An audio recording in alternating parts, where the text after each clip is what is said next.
Happy everyone. We are glad to have you today, the last event of the World Refugee Day organized by Mosaico, UNHCR and ECRE. In this event, we are going to discuss again, the big title is Beyond the Emergency and International Networks with Refugees. We will try to give an overview of European policies and an open discussion on best practices aiming to strengthen refugees' protection and integration and active participation. We are very glad to have Ferruccio Pastore, the director of FIERI, as a moderator for this event. And welcome, Ferruccio.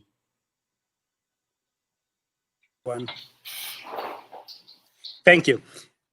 Yes, thank you for inviting me. It's an honor to moderate this debate on the occasion of the Refugee Day, although delayed by a few days. I'm the director of FIERI, that is an independent research institute based in Torino, Italy. And we will have a conversation today with this title, Beyond the Emergency, that is actually a very ambitious title, because in the case of refugees, asylum seekers, forced migrants in general, the emergency is a multi-layered one. There was already an emergency before the pandemic erupted. It was an emergency in terms of growing numbers, in terms of declining standards of protection in many parts of the world, in terms of ever more protracted displacement situations. And now this pre-existing emergency has been compounded by the virus in at least three ways in which asylum seekers, forced migrants, and refugees are disproportionately hit by the pandemic and by the recession that has been triggered by the pandemic. First is an additional vulnerability of many refugees and asylum seekers in purely health terms, mainly due to the life conditions, to the concentration of many refugees in collective accommodations, often with poor hygiene conditions that make them more exposed to contagion and to the stigmatization and scapegoating that is associated with the probability or possibility of contagion.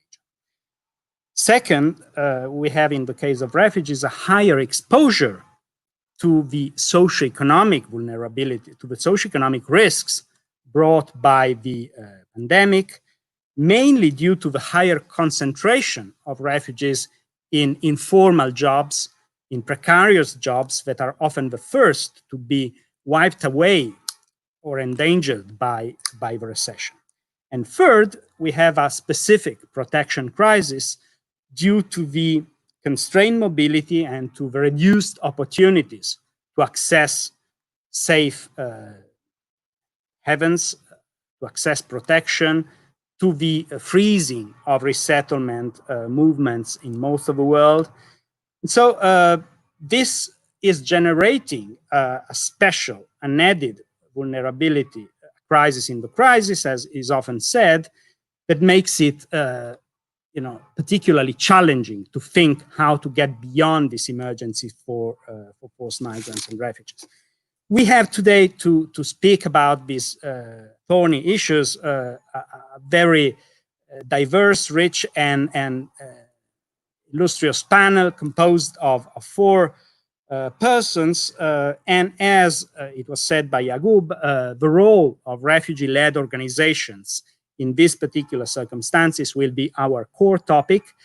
So we have three representatives from refugee-led organizations. Yonous Muhammadi, the director of the Greek Forum for Refugees,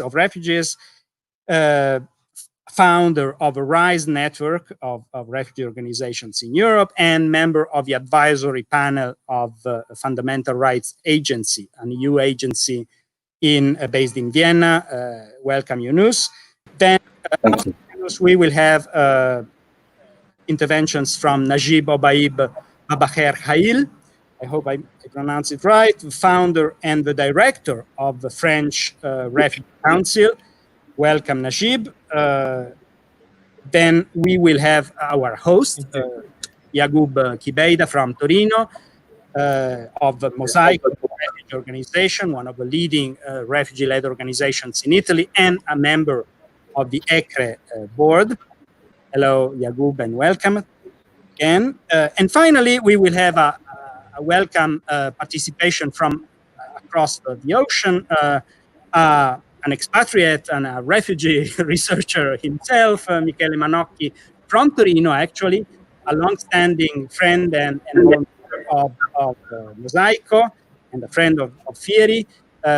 Michele is teaching at and researching at the Western Ontario University in Canada.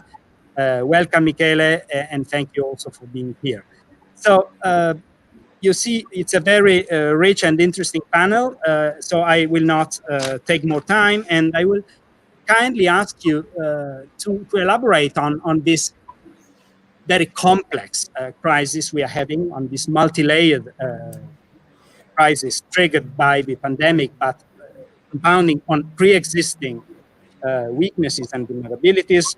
Maybe I would just ask you to tell us what are, in your views, and based on your specific experiences in Greece, in France, in Italy, and in Canada, the most pressing dimensions of this crisis, and also what could be done, what should be done first, at least.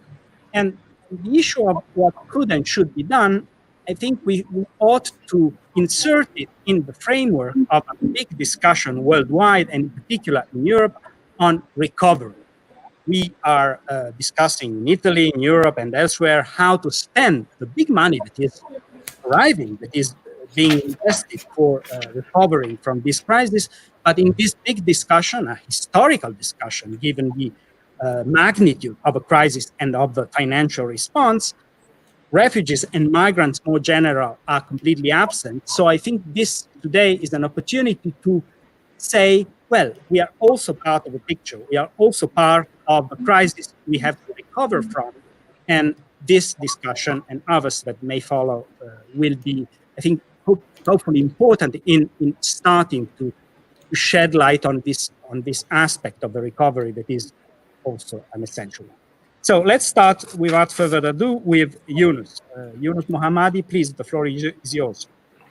Yeah, thank you very much. Thank you for thanks the Mosaico for inviting us, and also for such important discussion.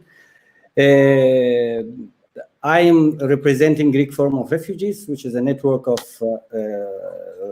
refugee communities here in Greece, in Athens. And I'm also a refugee background person, which I came as an asylum seeker, and now I'm here. I'm a Greek citizen, also a European citizen.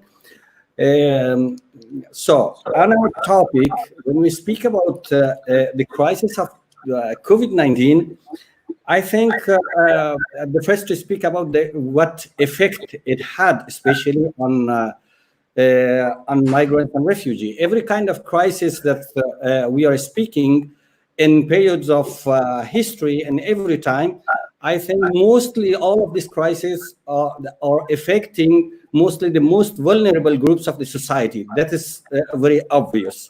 So refugees and migrants has been the most vulnerable groups in Europe, and especially in countries like Greece, Italy, Spain, and in these countries that they don't have, and they never had, especially for Greece, I can say a migration policy, or especially an integration policy, which make the things more difficult.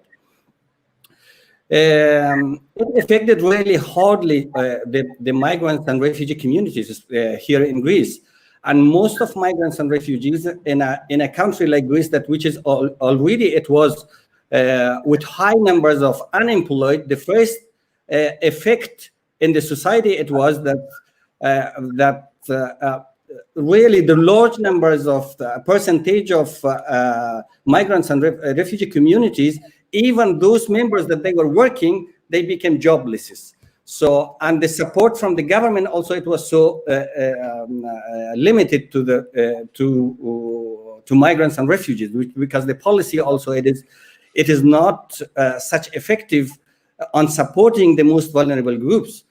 And what is important for me and for our organization is that also it was a good lesson for us, this COVID-19 for this society, especially for Greek society. As you know, that the Greek government, they had a good response, a really good response and timely response in terms of how to stop this pandemic.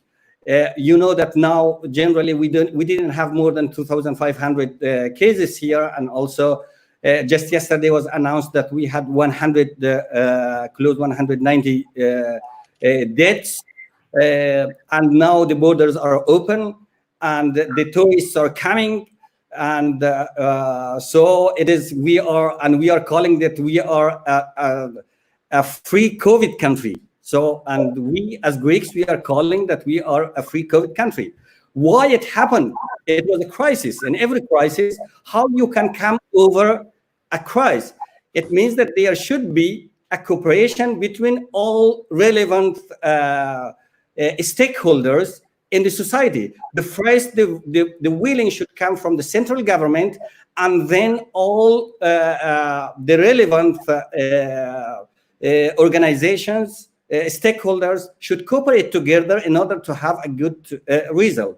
Here in Greece, and it was really amazing that the central government and the local government and the scientific community and also the society, the community themselves, all of them, there was a good cooperation between all these sides, and then that's why we had a good result. So always that now, yesterday I was speaking also in a conference, and I said that it should be a lesson for us that with this so-called refugee crisis, which is not actually a crisis, it is a crisis of management, and it is not actually a refugee crisis. So the actual reason that why we don't have an effective policy in order to manage refugee and migrants issue here in Greece, it is actually the lack of cooperation between all these stakeholders. That is really the big, that is the reason why we don't have so long years. And after, especially after 2015, that we have this large, huge resource of resources from the European Union, I mean financial resources, and also the national resources from Greece, and still we are in 0 point. Still we are speaking on emergency, on refugee and migrants emergency we are speaking. After 5 years with this huge numbers of resources, money or human resources, with all things, and still we are at 0, and we are speaking about a crisis.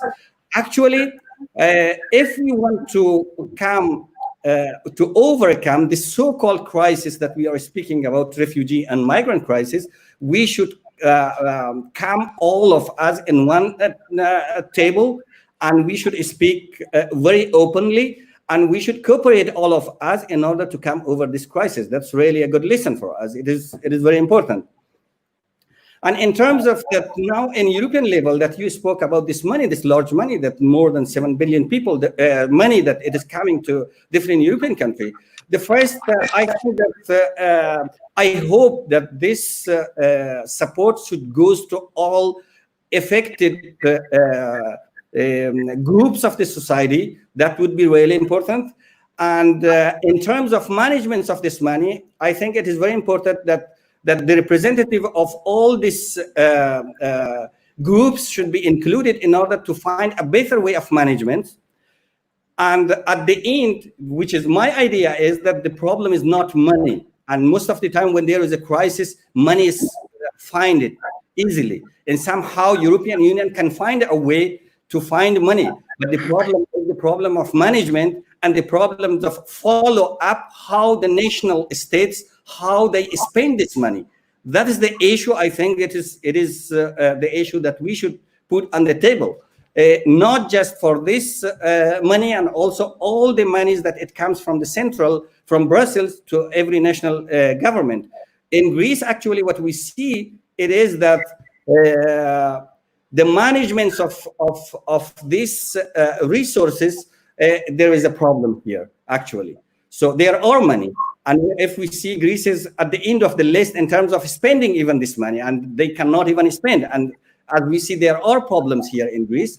But we hope that this time, and because of the experience that we have responding to COVID-19, that we should respond to other kind of crises and issues also. I don't know, I didn't ask for the time. If it is okay now, I will stop here. Thank you. Thank you, Yonous. I think you gave a very interesting overview of a situation, the Greek one, that is rather specific due to the seriousness of economic conditions before, but also due to the success Greece had in tackling the health crisis, with numbers in terms of contagions that were limited, and the fact that you can pride yourself of being a COVID-free country today, which is not the case for the other European countries that are here around this virtual table. And as you say, I think the challenge will be how to have an inclusive policy after the COVID, because as you say, there is a very great asymmetry in the possibility for natives and migrants and refugees to access the social protection measures that will enable our societies to respond to the inequality generated or widened by the pandemic. So let's move now from Greece to another European country, that is France, where the situation also in health terms is not as advanced, I would say, or still more problematic.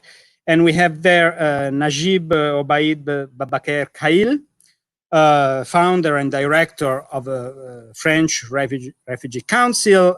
Welcome, Najib, and the floor is yours, please. Awesome. So at the outset, I would like to extend a sincere message of thanks to Jakub, to the Mosaico, and the accompanied delegation for making French Refugee Council a part of this webinar. You have rightly pronounced my name. Yes, so my name is Najib Obaid Babaker Khail. I am the founder and director of French Refugee Council. That's an excellent, that's a bravo, because it's not an easy name to pronounce. If I may start by just briefly present what the French Refugee Council is, showing the fact that it is not a big organization like the DRC or the NRC, but when we talk effectiveness, I would consider it more effective than the biggest structures, specifically that it is a refugee-led organization. The French Refugee Council came into existence simply because we had to challenge the idea that we have to stop representing refugees, but we have to give them the floor so that they could represent themselves, they could advocate for themselves. And that's why today French Refugee Council is standing and providing a platform to around 600 volunteers who are actually busy in helping other fellow refugees around France. And we're also looking forward to our cooperation with the neighboring country like Italy in terms of providing a safe pathway, or at least building up a bridge of transforming information to those who are choosing France to be as their destination country. I think Jakub, I think Mr. Muhammadi has rightly elaborated on what should be done at the political level. I would like to bring these two questions in the form of political as well as a reality on the ground. So as we all know that France has been a refugee receiving country and continues to be a refugee receiving country. And we all know that we basically a a very devastating situation when it comes to dealing with COVID-19. France was among those countries that lost a lot of its citizens and residents due to the COVID-19. That was simply because we would say the country was not prepared for such an emergency, or the country were not expecting this to spread this way. Relating your question specifically on refugees and an asylum seeker, so I would say asylum seekers were exposed to danger when at the start of the pandemic. When the pandemic started, asylum seekers and refugees were high in risk. And after now, this is a stage when we are walking toward on the third phase of returning into normal life, I would still say that refugees and asylum seekers continue to suffer. Continue to suffer in terms, specifically when we talk about the housing, as we all know that housing remains an immense problem for the asylum seekers. You need to be really a lucky asylum seeker in order to get access to a housing. Of course, if you are not having access to accommodation or housing, then you're exposed to problem and you will not be able to maintain yourself in the right way.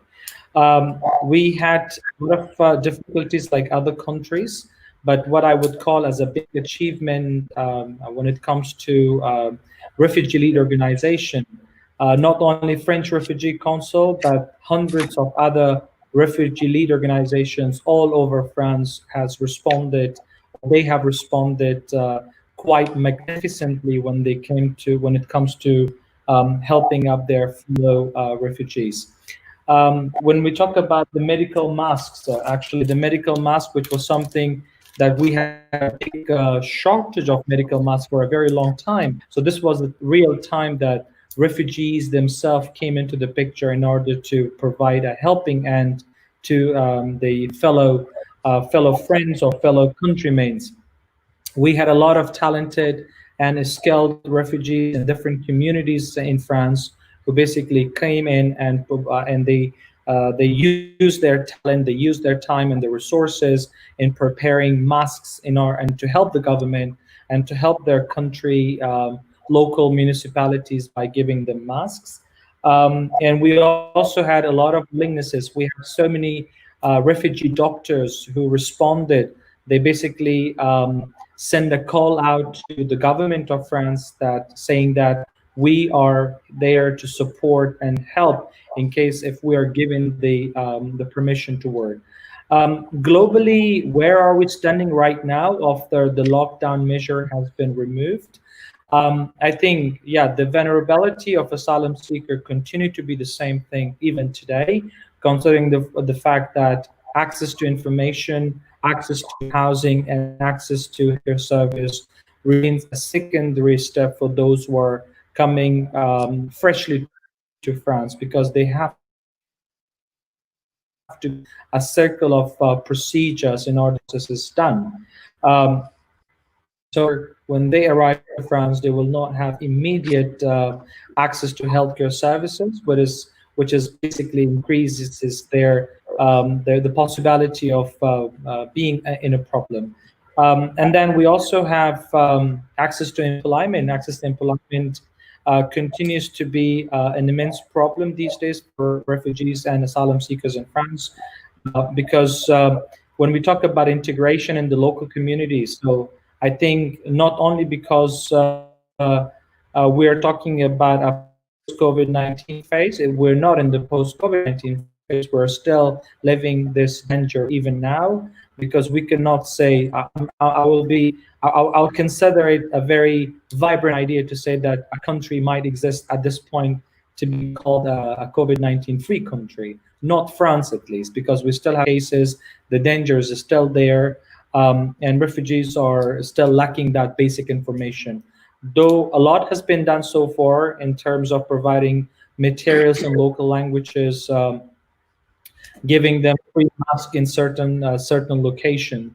For example, as every year, this year as well, French Refugee Council, in order to commemorate the International Refugee Day, we distributed almost more than 370 boxes of food and hygiene products to those who are freshly arrived to France.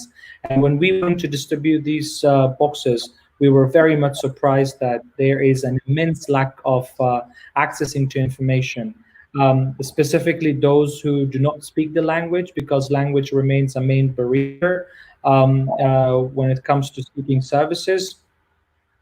So this is all what we can see on the ground. So there have been positive things. Positive things would be in terms that the government has responded quite well in tackling the problem by imposing strict quarantine measures. But I think I'm very proud today to inform you all an update which is from the refugees themselves. Refugees and refugee lead organizations have been very much responsive. You can call it they did their best. They started to distribute materials to each other. They started to prepare medical masks themselves, and they're also trying to, offer volunteer services to the local hospitals as well, because it was not always possible for them. But at least I can say that there was a strong, let's say, desire for being a very active member of the community as well. I'll be here. Should there be any question, I'll be more than happy to answer. But I thought I should just start by giving an overview of what is happening on the ground. Thank you very much, Najib. Thank you in particular for bringing the attention to the direct role of refugees and refugee-led organizations in combating the virus. This is something that has also been too little highlighted in the media, that migrants in general have been on the front line of the struggle against the virus in many ways, from keeping our countries alive by operating the food production and distribution chains throughout Europe, and not only in Europe, but also having a crucial role in health systems. Altogether in Europe, something like 1 in 8 nurses is an immigrant. And for some countries, it's much higher. And for doctors too. I mean, refugee doctors and migrant doctors are a very important segment of the health system in many of our countries. And also volunteers. I mean, the action you are carrying out with all refugees and new refugees, because another important point you made is that there are also new arrivals. In spite of the pandemic, it's not true that borders are completely sealed. In Italy, for instance, the arrivals from Libya have been growing in the first months of this year compared to last year, in spite of the lockdown, in spite of attempts by governments to prevent search and rescue activities, to deter search and rescue activities. Arrivals have been growing. So new arrivals are posing particular challenges, as you were saying, in terms of information in particular, but not only. So let's complete this small tour de If I just interrupt, please, yes. Najib. If I just interrupt, yes. I think media has played a role. They have brought up some good examples of burden sharing or contribution of refugees and refugee lead organization. But I think it's not only about bringing them and giving them example. I think the governments now at this moment should, I think, invest more on the sustainability of these measures. For example, if there's a desire of refugees coming into the work, I think when we talk about all types of finances, I think the states, governments, local municipalities, even if we have to think at the European levels, I think there should be an allocation of fund for these measures, because we know that the people who are in the situation, they can bring up good solution to the problem as well. So I think we as a community member, we as an organization, I think the best thing we can do is to lobby in order to make these actions more sustainable. And the sustainability is only possible if accurate information, guidance, and finances are put in place for these projects. I think this is a very important, concrete suggestion for how to spend the money. But as also Yonous was saying, it's not primarily the money the problem, it is how to spend it and how to manage it effectively. And I think that mobilizing the potential of migrant and refugee-led organizations is a very important way to tackle specific issues in this field. Now, let's continue this small tour of Europe by getting back to Italy. And I'll give the floor to Yacoub Kibeida, a member of the ECRE board and among the cornerstone, the pillars of Mosaico, one of the leading refugee-led organizations in Italy, based in Torino. Please, Yacoub, the floor is yours. Thank you, Ferruccio. I will give an overview about also what's going on in Italy and how refugee-led contribute to combat the coronavirus. And we in Mosaico, we start immediately to help homeless refugees and people that they have to stay home, but they don't have no home. So we target this group, and we succeed to help more than 200 persons to be saved and to stay where they can in a safe place. So we provide them with food and hygienic products and information, because it was very important to know what's going on. And a lot of them, they don't have no access to this kind of information, especially in the beginning of the COVID-19. We try to make our intervention also as an opportunity to contact with local organization and networking with them, and not also local organization, and also local producers like farmers.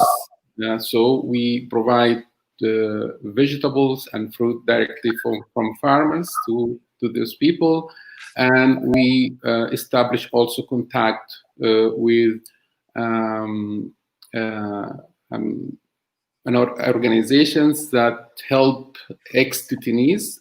So they have a factory of masks, so we support them by buying from them the masks and distribute it to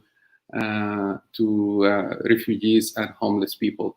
The thing that important that we were targeting refugees and asylum seekers, but we come across also citizens, we come across migrants, we come across all vulnerable groups. And it was amazing that during the emergency, the solidarity raised, and people became as one, and everything is going to be all right. We thought that the invisibility of refugees and asylum seekers, that they're out of the system, are actually became well known to politicians and policymakers during the COVID-19, but now we are talking beyond the emergency. We are noticing that we are coming to normality, and this issue is not more as equal for everybody. And we hear that from Ferruccio, our moderator. He asked about the money that going to spend, about this stati generali that now they are talking how to spend the money, but no mention about refugees and asylum seeker crisis that begin before COVID-19 crisis. So we are coming back to normality. We are coming back to invisibility for refugees and asylum seekers, and I hope not. And I will join my call with Najib and Yonous to raise our voice and advocate to refugee rights and access to asylum rights, and to make refugees and asylum seekers are visible again in the policymakers. The experience of Mosaico as our director call it a primitive solidarity, that we have our cultural backgrounds, so we have this primitive solidarity, and it's honest one, and it's come without any thinking. We are offering ourselves in case of any kind of. So also this, Najib talk about our resources, our doctors, nurses, and also refugee organizations that help a lot in this case, but also we have a cultural and I'm happy also to say this. Our project here in Torino is start with UNHCR funding and Intersos with participation project to help people in transit. They came to Torino to go to other country, or they came back from Europe and they stuck in the borders and in the mountains, and a lot of people died again in the mountains trying to cross the Alps to go to other European country. We started this project and it's developed to become Oasis on the street. So we designed an app with Webancam company, and to give information to about the local services that are available in the city. And also we expand the project to the territory, so it became Oasis on the street, and it's like mediation, like cultural mediation on the street, like helping people outdoors and to reach people instead of let them search where you are and come to ask help. So we go to the places that people need, and we will try to do that. And now we are funded by the company in São Paulo. And also we help refugees students during the COVID-19 by providing them computers, by providing them network line, and provide them also food and medicine and everything. And also this funded by Otto per Mille, the Valdesian Church. And yes, we are trying to networking, so we create with other stakeholders like ASCII and Antigone. We create channels of solidarity. So we will try to give an impact in a wide way. It's not only in how to get food and hygienic products, but also in how to solve legal problem and how to solve other kinds of all the problematic that of migrants and refugees and asylum seekers that could face. I'm very happy to have also here Sophie from the UNHCR Brussels, and the only women here among us, and I'm glad to have you and welcome you again. With ECRE, we have this second or third consultation and joint events that ECRE and UNHCR Brussels in strategic plan, in their strategic plan to work together. And we are glad to host ECRE, presented by me, and UNHCR Brussels again in this event after the great success that we get last year in Torino also. So thank you very much, and we will see if there is any questions we can ask. Thank you very much, Jakub, and thank you for describing the wide range of solidarity activities that you are leading with Mosaico in Italy, in Torino. And I was struck by what you said, that the crisis gave an opportunity also to refugee-led organizations to show they are part of a community and to engage in the struggle against the virus and the exclusion generated by the virus. But now you fear that normality will bring you back to invisibility. I think this was a very bitter phrase, and hopefully it will not be true, but it is indeed a risk that under special circumstances, also refugees become useful, and this is the perception, but then they are thrown back in the invisibility. This is definitely a very bleak perspective that we have to struggle against. As Jakub Kibeda said, we are very happy that Sophie Magennis managed to join us.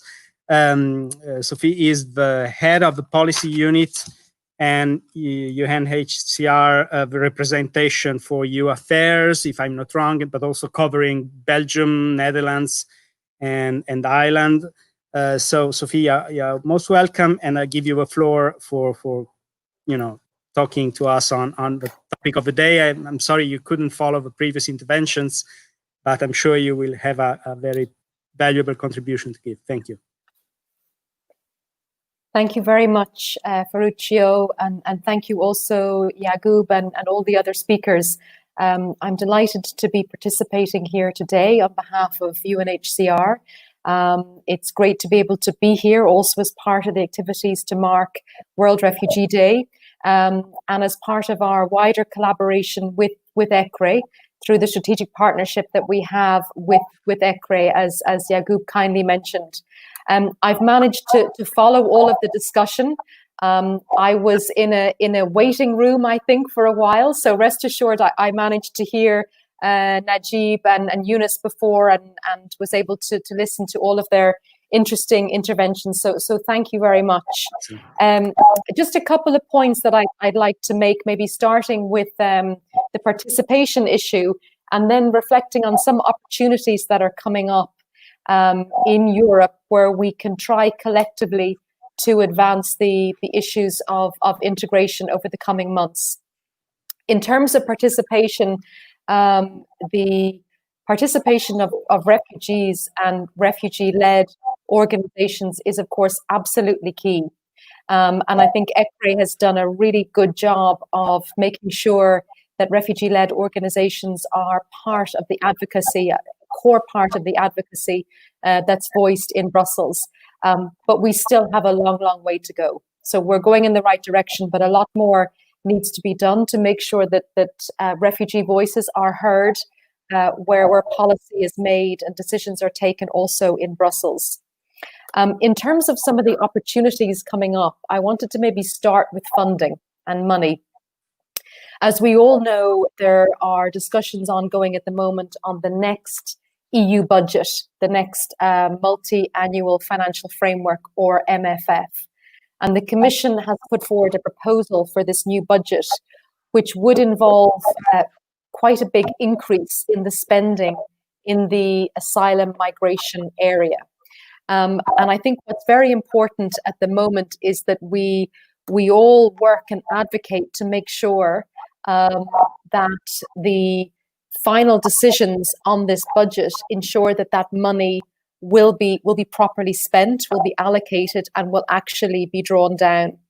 I think the point that Yonous made earlier about the fact that sometimes there is an envelope of money, but it's not used, or organizations on the ground see that the capacity that's there through funding like AMIF funding, asylum migration integration funding, is not capitalized on. I think we have to overcome those obstacles. In UNHCR, we've published a series of reports called Follow the Money. They're available online and they're available on RefWorld. And in those reports, we try and document how money that's allocated by the European Commission for spending on integration, how it's spent. And it's clear that in some countries, the money is drawn down and spent. In other countries, the money is not used. The funds that are there are not spent on integration, and we have to really address that.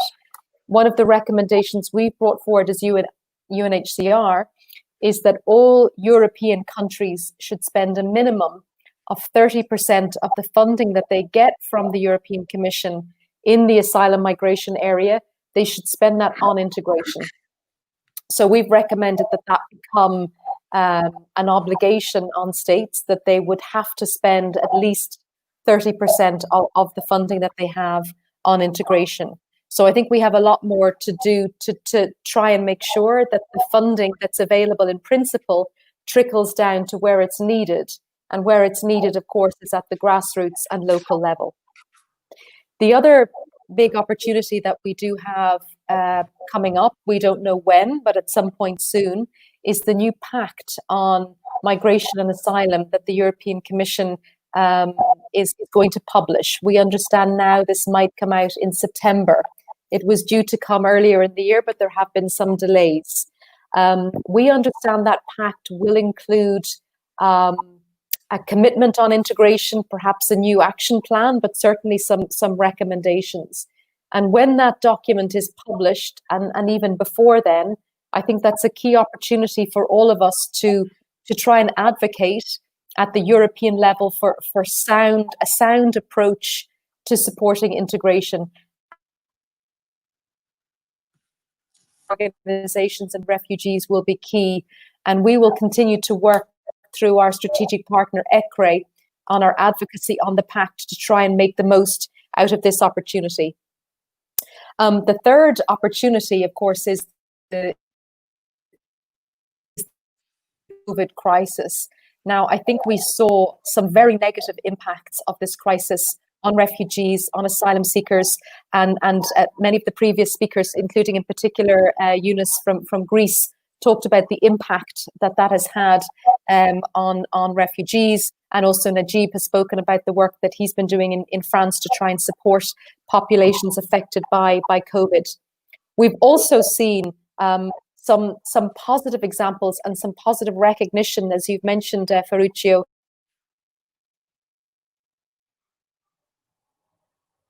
In addition to the food services area, that really came to prominence in the health services area, where a significant number of refugees and migrants who are doctors and nurses have been providing incredible support.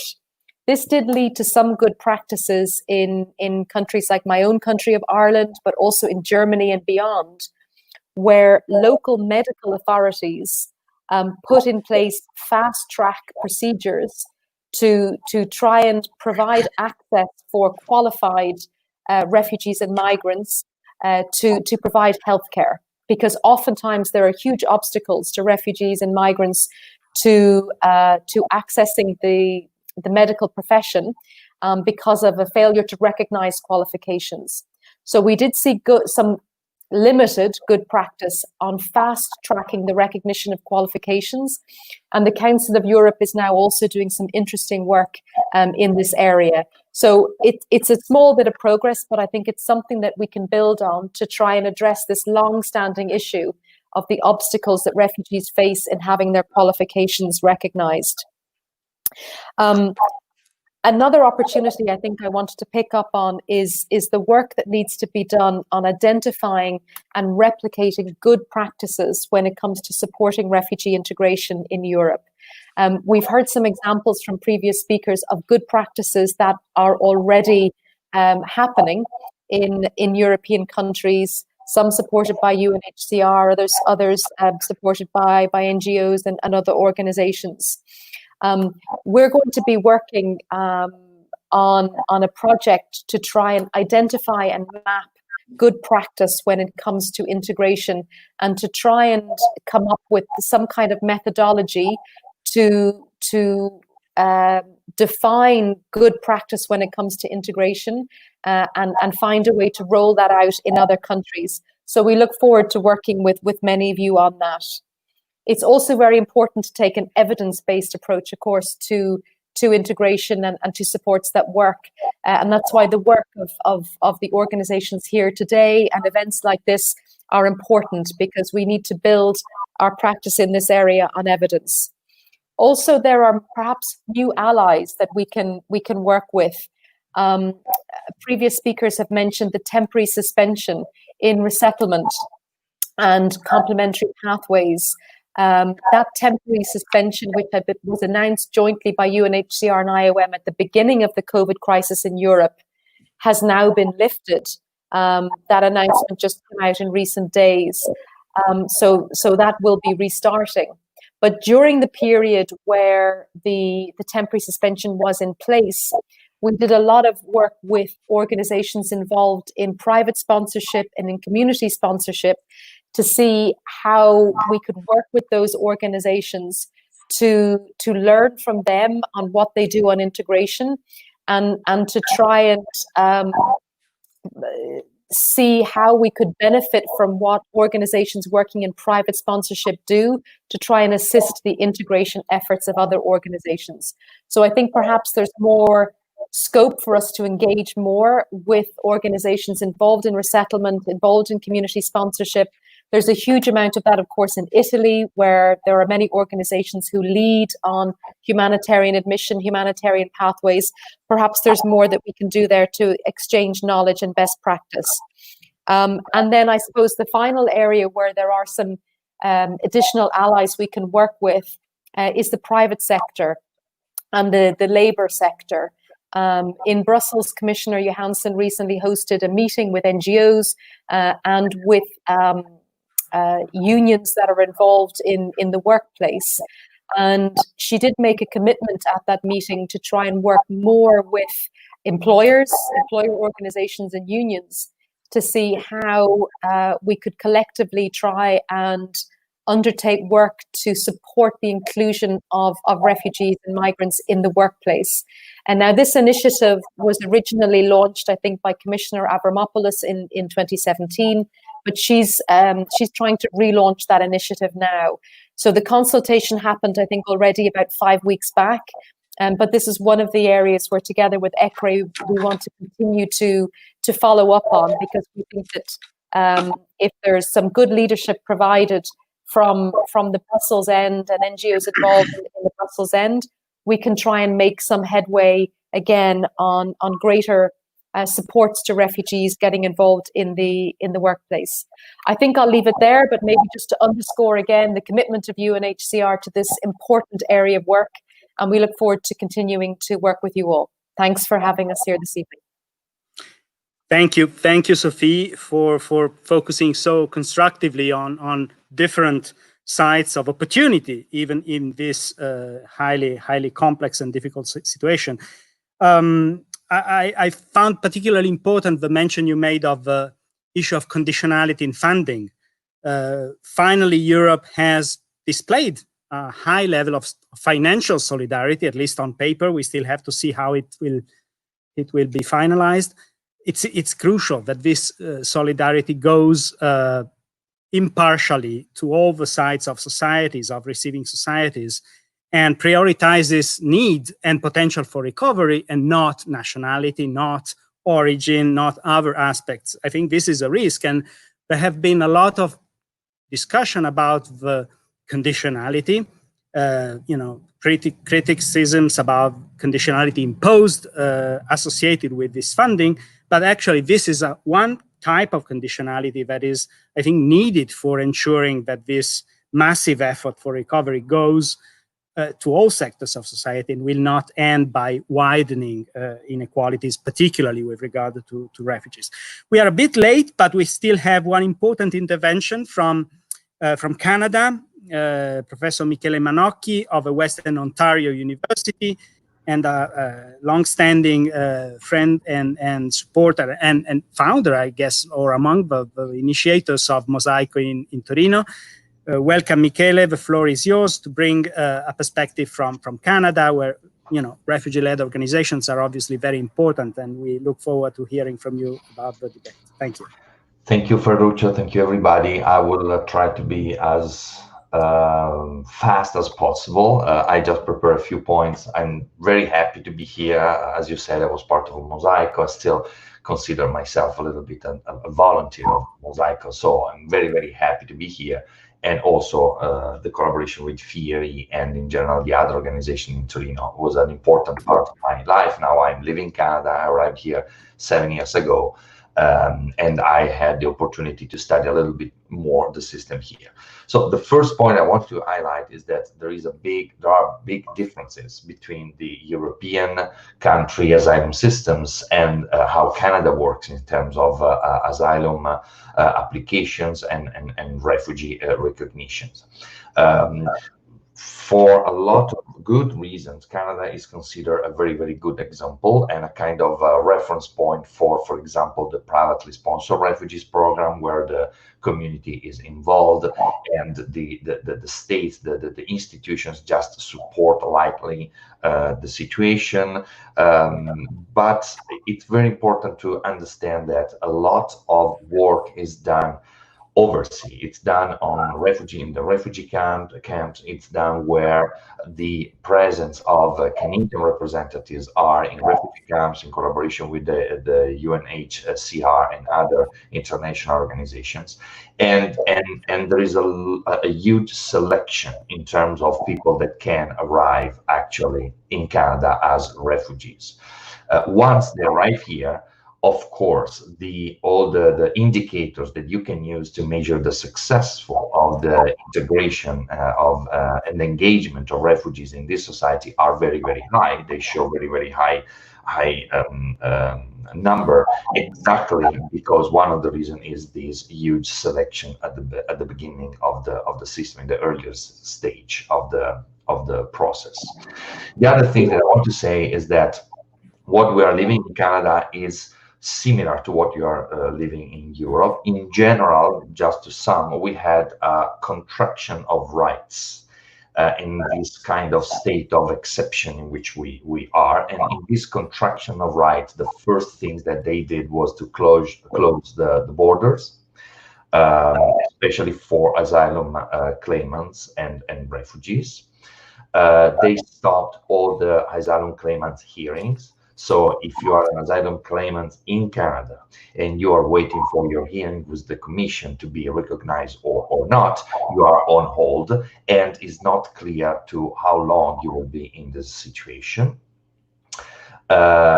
On the other side, there are very good aspects. One thing is that the provincial government, Canada is organized in provinces instead of a region, like, for example, in Italy, and the health system is managed by the provinces. All the provinces open the health system provision for a full health coverage for everybody, doesn't matter your status in Canada. Now, this is a revolutionary moment for Canada, because actually in Canada, your status is the most important thing that you have. If you're a citizen, you don't even care about the majority of problems that other non-citizens people are facing, exactly because your coverage is complete. Whereas asylum claimants, refugees, temporary foreign workers are going through very, very severe situations, especially right now. What you were mentioning, Jakub, about the situation of most refugees, also you, Ferruccio, at the beginning, is something that here the temporary foreign workers are experiencing more than refugees. Another positive things, though, that happened, and Sophie talked about that, is that even in Canada, they changed completely the way in which they recognize the title for doctors or in general medical workers, medical health system providers.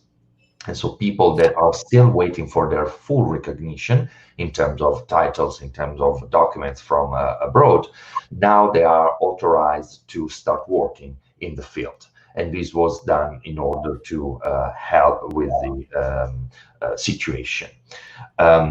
What else I want to say? Of course, the commitment and engagement of refugees and refugee-led organizations is huge in Canada. One example is the Canadian Council for Refugees that is very active in advocating for all the topics that are around this topic, but it's not always a good situation. Sometimes happens like other speakers highlighted today, that some of the crucial stakeholders are not properly involved, and you have this big program, this big project with a lot of money involved that are approved, and then when they start working, they don't fit, they don't walk, they don't provide, because they didn't involved and engaged the targeted population representative at the beginning of the process. Last thing I want to say, I guess that we should try to make a little bit of network here, to try to advocate, to try to continue to bring forward those initiatives and good practices that we are discovering thanks to the pandemic, and to make them, instead of temporary, permanent. And this is something that maybe we can do together. I really like the last topic touched by Sophie in terms of the evaluation and the work on the indicators, to try to understand how we can judge that something is was provided effectively and successfully. I guess that is one of the main points. And I will stop here. Thank you. Thank you very much, Michele. I found it very interesting, the dynamic you described. On the one hand, contraction of rights, on the other hand, the expansion of rights in a crucial field like health, both in terms of access to health services and in terms of capacity for migrants and refugees to provide health services when they can, when they have qualifications, and by speeding up the recognition of qualification process. And hopefully these gains in terms of rights will not be just temporary, a sort of hyper-functional use of migrant resources when needed, but will be made permanent. I mean, this is, I think, a matter for struggles in the months to come, that it's not just sort of self-service for talents, for human resources when they are needed in the fields or in surgery rooms, and this becomes a permanent gain. So excellent. I think we are in time, but we still have a few minutes if our panelists are so kind to stay with us a few more minutes, or at least one of the questions coming from the Facebook attendance. Maybe okay. I can read it in the comment section. Okay. So I have a question from Sophia, I guess, Martino. Do you think that the solidarity that has developed during the COVID situation, also in terms of awareness and interest in the situation of refugees and asylum seekers, will continue, or at least will have positive effects on the perception of this category after the so-called virus emergency? Yes, this is one of the topics we were just discussing. So I will turn the question to our speakers, who is still here. I think Yonous has had to leave us. Jakub, do you want to answer this, or? Yes, I would like to welcome Marco Giusta, the mayor counselor for families, and it's not collegato. Okay. No, I would like to thank all about joining us and give us this and make our event value and productive. Thank you, Michele from Canada, Sophia, and Najib and Yonous, to give us all this overview of what's going on in the European level and also beyond the sea.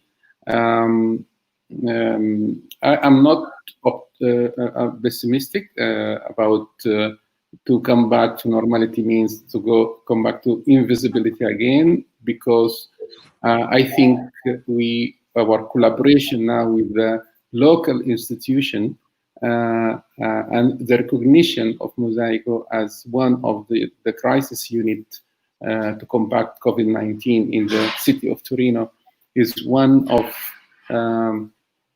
the recognition that we will keep, and we will keep also collaborating with the municipality and the local authority. And we are also trying to reach the national level through our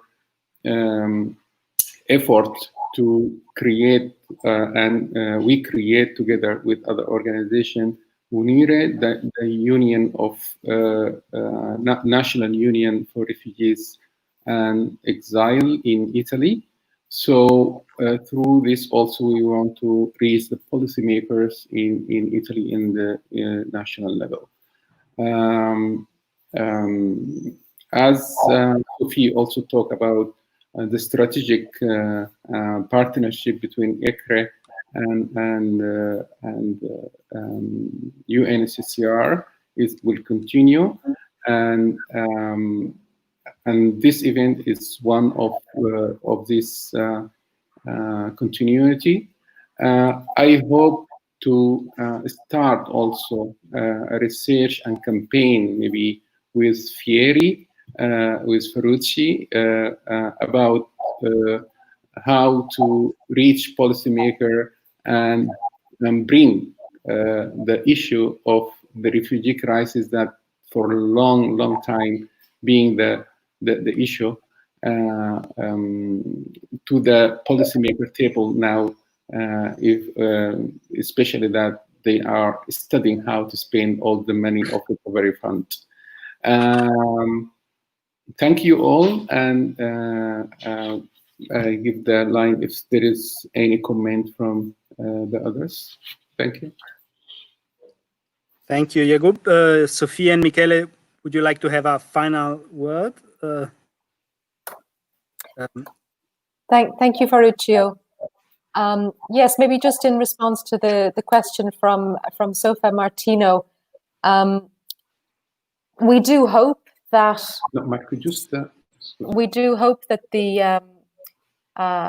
the solidarity that has developed will continue, but we think that we can't be complacent, and we need to do a lot working together to continue to highlight the situation of refugees and migrants, the contribution that they have made during the COVID emergency, and to try and build on this goodwill and this good positive environment that has grown. And I think the way that we can do that is to try and follow up on the opportunities that we have to address the obstacles to recognition of qualifications. As I mentioned before, there are some good initiatives there that we need to continue to follow up on. And we need to continue to try and build a more positive narrative and a positive story about all that refugees and migrants do to contribute to the communities that they're in. And really, that's what World Refugee Day is about in Europe. It should be a day to celebrate the enormous contribution that refugees and asylum seekers make to our own societies, and to build support for communities that do so much in our communities. And I think that, you know, there was some good messaging, at least coming out from the European Commission on World Refugee Day. Many of you may have seen there was quite a lot of messaging on social media and beyond. And one of the things that came out from one of the commissioners, Commissioner Johansson, was that she said that refugees and migrants are already part of our communities in Europe. There is no them, we are us. And it's this kind of top level political messaging that we want to see, not the kind of messaging that we saw earlier in March when we had some real difficulties on the Greece-Turkey border. But we want to see this more positive messaging that has come about on World Refugee Day and as the COVID situation has developed. But as I say, we can't be complacent, and we need to continue to advocate with leaders and ask them to lead and provide support and shine a light on all of the good work that refugees and migrants are doing in our communities. Thanks. Thank you very much, Sophie. Michele, a final word? Yeah, my two cents on this. In Canada, when you arrive with the refugee status, after 3 years, you become citizens. This is something that I guess tell us how solidarity should be always linked to systemic changes and advocating at the systemic level, because if we don't use the opportunities that this kind of situation experiences give us to change the systemic level, we will not obtain the passage from temporarity to permanent situation of the good practices that they are living right now. So I just want to say that I always try to keep connected the actions at the ground level, at the frontline level, to the systemic needs and the things that we need to address at the systemic level. And I believe it's something that maybe is already here and there in the words of other speakers today. So that is my contribution. And thanks again for having me. Thank you very much, Michele. I think also this final point is very important, the importance of systemic responses and of access to permanent status. In some European countries, there were regularizations of undocumented migrants and refugees, rejected asylum seekers, for instance, like in Italy, in a very selective and not very successful way so far, in Portugal. Elsewhere, this has not happened, and this leaves a lot of persons uncovered by any kind of protection. So I think we do not conclude with solutions, we conclude with further questions for further discussions. I think this was a very fruitful one, a very stimulating one.